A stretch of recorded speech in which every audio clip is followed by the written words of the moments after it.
So now it's my great pleasure to introduce our keynote speaker, someone who needs very little introduction, Fulvio Capitanio. Fulvio was diagnosed with Parkinson's in 2007 and retired from his job a couple of years later as an economist and an ITC manager. And in January of 2008, he started an online organization called Unidos contra el Parkinson, Together Against Parkinson's Disease. And in October of 2009, coordinated the group's second international meeting in Spain, dedicated to promote the importance of complementary therapies in the treatment of Parkinson's. In March of 2010, that organization edited a comic, Through the Eyes of a Child, to help parents to explain Parkinson's to their children. In April of that year, he started the project Run for PD, a worldwide event involving more than 100 cities from a multitude of countries to run and walk miles to raise awareness of Parkinson's. Not surprisingly, Fulvio has been a former WPC ambassador in 2013 and in 2016, and is now dedicated to help and assess young onset people with Parkinson's. So please put your hands together and welcome Fulvio to the stage.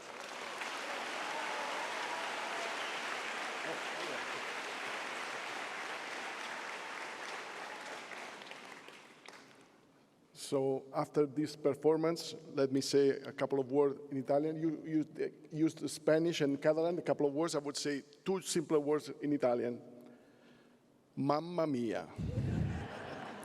Mamma mia.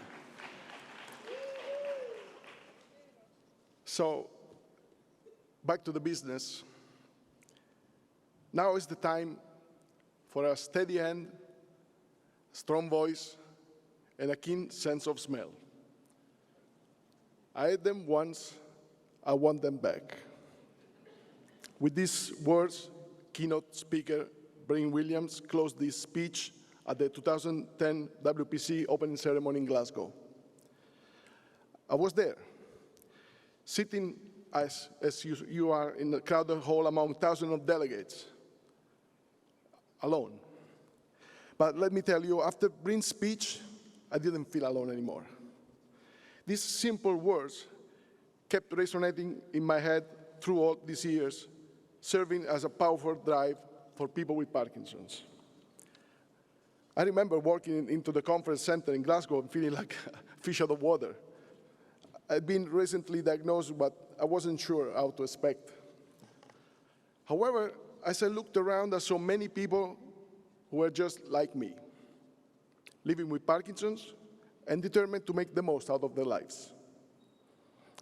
Attending the Congress gave me a hope and a sense of community, and it was a chance to connect with others who understood what I was going through and to learn more about the disease, of course. I never imagined that at the age of 40, a minor issue with handwriting could be related with Parkinson's. The diagnosis was shocking because I always associated Parkinson's disease with other people. A few years later, Parkinson forced me to retire from work. However, retired life didn't suit me well. I found myself with an abundance of free time and countless things I could be doing. The mere idea of spending my days sitting on the couch, watching TVs, was terrifying me. This was mainly because there was no Netflix and HBO at the time, probably. But that's beside the point. At that moment, I thought to myself, Fulvio, imagine yourself 10 years from now. How can you ask for help then if you didn't do anything to help others now while you still can? It was then that I decided how to invest the time I've been given. I would use my skill to serve the Parkinson community and become an advocate. A few years later, I had the honor of serving as an ambassador on the World Parkinson Congress in Montreal and later in Portland.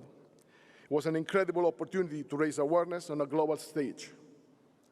It was an unforgettable experience, and I'm grateful for the chance to represent the Parkinson community. Speaking of which, I would like to acknowledge the tremendous work done by all the WPC ambassadors over these years, starting with the first group of the ambassador who shaped the job description back in 2010 and continuing with the current amazing group of ambassadors. Thank you all for your perseverance and passion.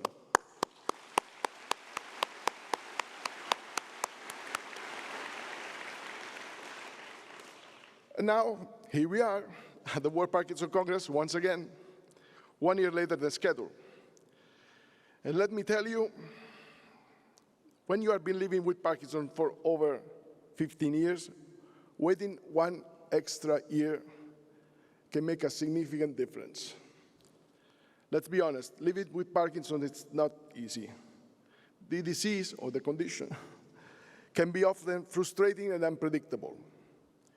There are days when I feel like I'm taking 1 step forward and 2 steps back. It's okay to be angry, to feel upset about it, but you cannot be stuck in that feeling for the rest of your life. Okay, you're right, it's not the life as you planned, but it's not the end of your life either. Now, 13 years after my first WPC in Glasgow, we are here in Barcelona, back in Europe, at the 6th World Parkinson Congress, thanks to the tremendous work of the Catalan Parkinson Association, led by tireless Laura Moret, and the entire local team of professionals, led by Professor Eduardo Tolosa and Miquel Vila.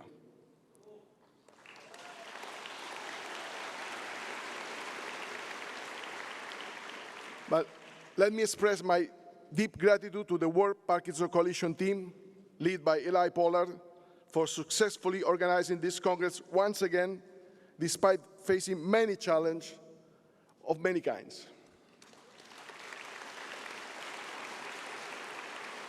Eli, you have all my respect and admiration. Thank you for what you do. I will also extend my thanks to the sponsors, collaborators, volunteers, and all those who have made the World Parkinson Congress so special.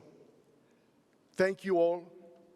To all you have traveled many kilometers and spent many hours to attend the Congress. You are the secret ingredient. With your commitment and dedication, you have made the WPC successful over the years. And as we gather here today, let's celebrate how far we've come and continue to advocate for more research, better treatment, greater support for those living with Parkinson's disease.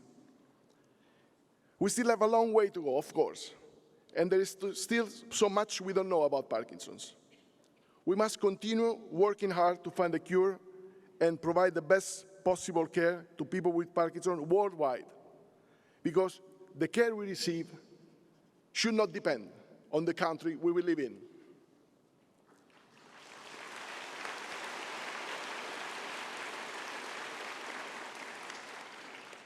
Finding a cure for Parkinson's disease is an elusive target, but despite everything, I'm confident that we will get there.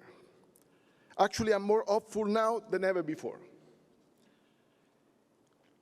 If I've seen further, it's by standing on the shoulder of giants. This powerful image is a metaphor that expresses the concept of building upon previous discoveries to make a new one.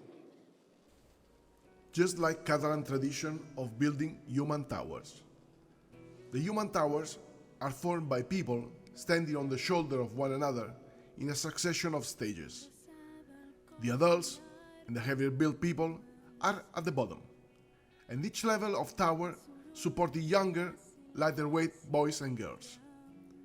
In their effort to build higher towers, sometimes the structure collapses.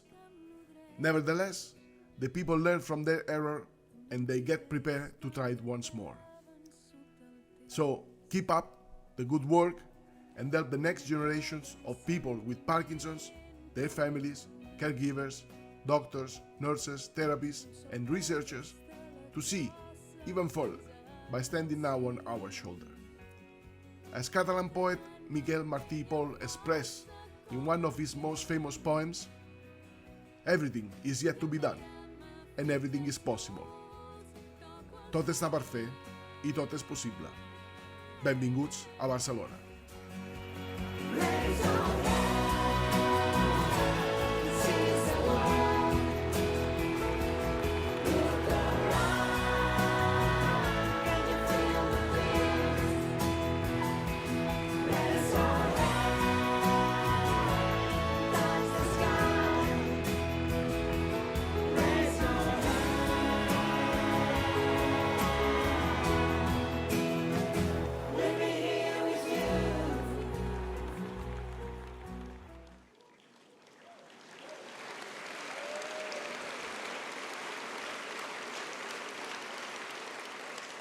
So let me tell you once again, mamma mia. Thank you.